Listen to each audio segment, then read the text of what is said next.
ठीक है जी, सारे लोग करबला को जाना। जी जी। आप पूरी करबला पढ़ डालिए, पूरी करबला।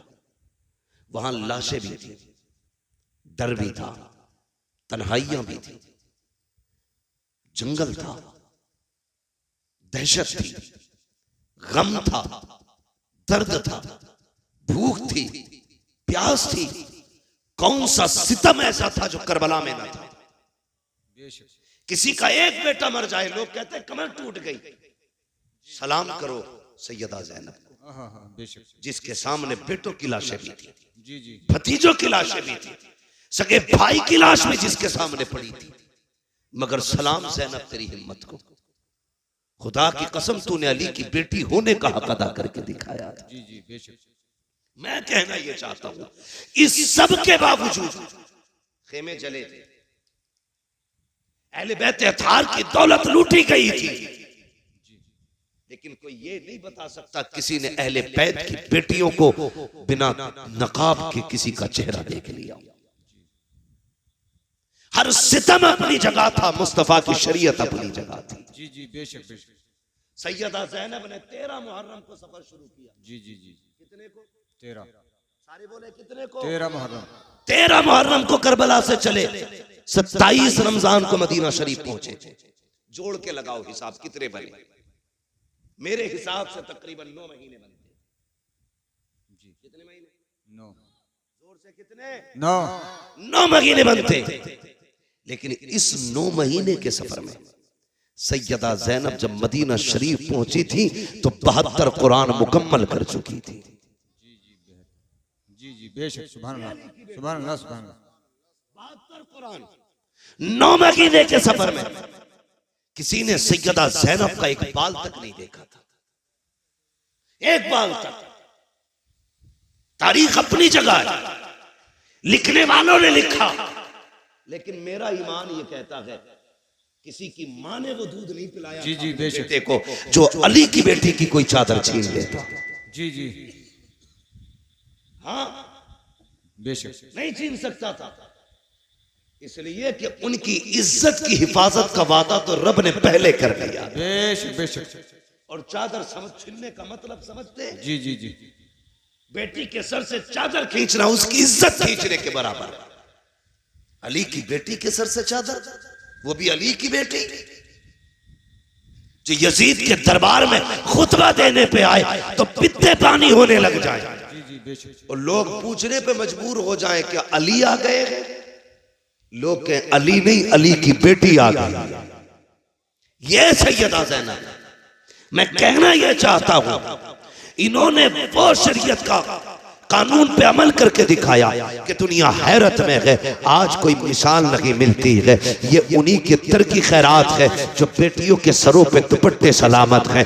ये सैयदा ज़ैनब का सदका है जो आज बेटियां पर्दों में नजर आ रही हैं। ये अली की बेटी का करम है जो तेरी मेरी बेटी की सर पे चादर रखी हुई है। ये अली की बेटी का एहसान है जो तेरी मेरी बेटी की इज्जत महफूज है। अगर अली की बेटी ने करबला में चादर न संभाली होती, आज किसी बेटी के सर पे चादर नहीं होती। और जब भी दुपट्टा देखा करो, अली की बेटी को याद कर लिया करो। मैं तो ये कहता हूँ, बचा के कूफे से आबिद को लेके आई है, कमर पे 12 इमामत उठा के लाई है। अली की बेटी को झुककर सलाम कर इस्लाम तेरी अमानत के घर तक बचा के लाई है।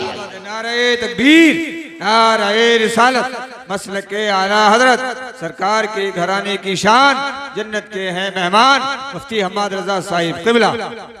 आखिरी बात, आखिरी बात, 10 मुहर्रम शरीफ आती है बेशक। 10 मुहर्रम शरीफ के दिन कुछ लाइल्म लोग, नासमझ लोग, उनकी अपनी बेटियां उसको त्योहार के तौर पर यूं मनाती हैं कि सरों पे दुपट्टे नहीं होते।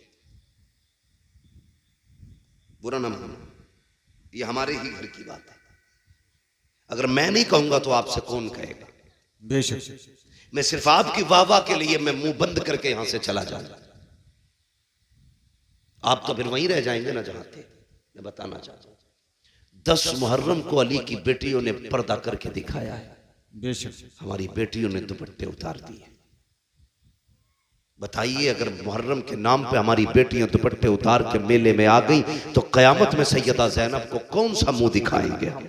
बेशक खुद फैसले करें। और तुम्हें बताऊं हया क्या थी अली के घर की? जी। मैंने कहा आखिरी बात है, यजीद के दरबार में अली की बेटियां पहुंची,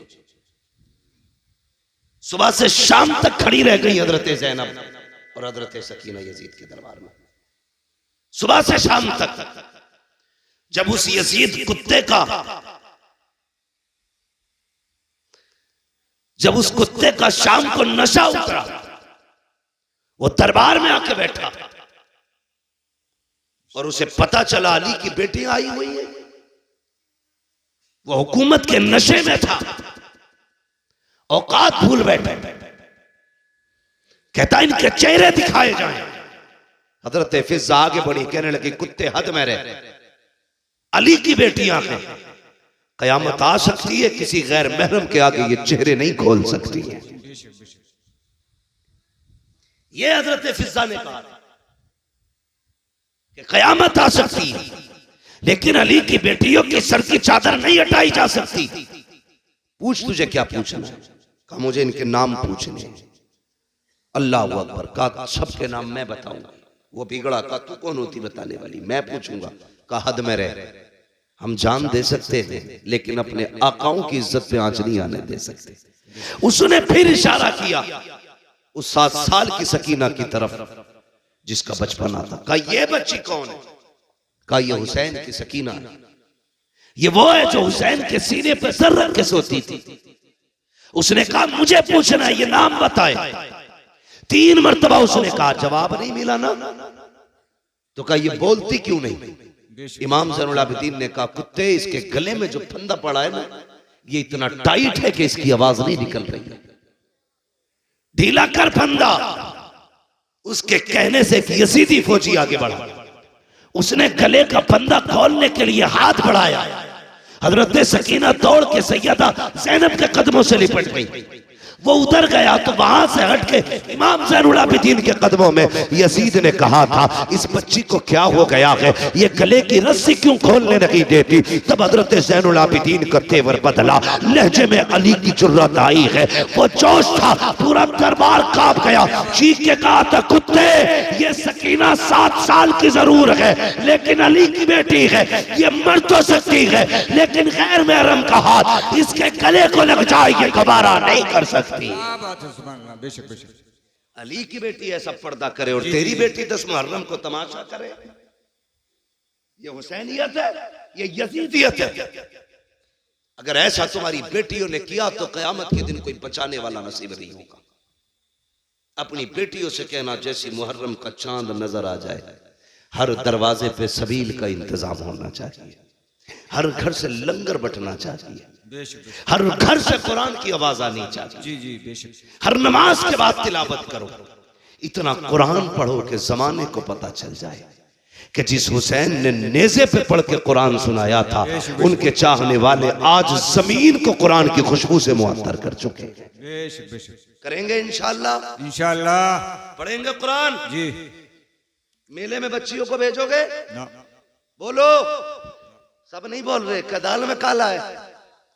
बच्चियों को भेजोगे मेलों में, उनको पर्दा सिखाइए, उन्हें बताइए कि कनीज़े फातिमा हो तुम, हया तुम्हारी सबसे बड़ी दौलत है। जी बेशक। हया तुम्हारी सबसे बड़ी दौलत है। अल्लाह ताला हम सबको करबला वालों की खैरात से मालामाल फरमाए। आमीन आमीन। हम सबको मौला करबला वालों का फैजान अता फरमाए। आमीन। मौला करीम हमारी नस्लों में बुजुर्गों का फैज अता फरमा, हमारी नस्लों को अल्लाह वालों से मोहब्बत करने वाला बना।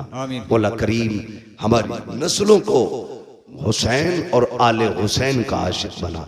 बस जो हुए गलत उनको माफ फरमाए रब्बे कायनात। जिंदगी ने दिया साथ, फिर होगी मुलाकात, चमन रहा फूल खिलेंगे, जिंदगी रही फिर मिलेंगे। मुसाफिर हैं हम भी, मुसाफिर हो तुम भी, किसी मोड़ पर फिर मुलाकात होगी। फकीरान आए सदा कर चले, सदा खुश रहो ये दुआ कर चले। सारे लोग कलमा शरीफ पढ़ लीजिए, ला इलाहा इल्लल्लाह मुहम्मदुर रसूलुल्लाह व मा अलैना इल्लल बलाग। अस्सलामु अलैकुम व रहमतुल्लाहि व बरकातुहू।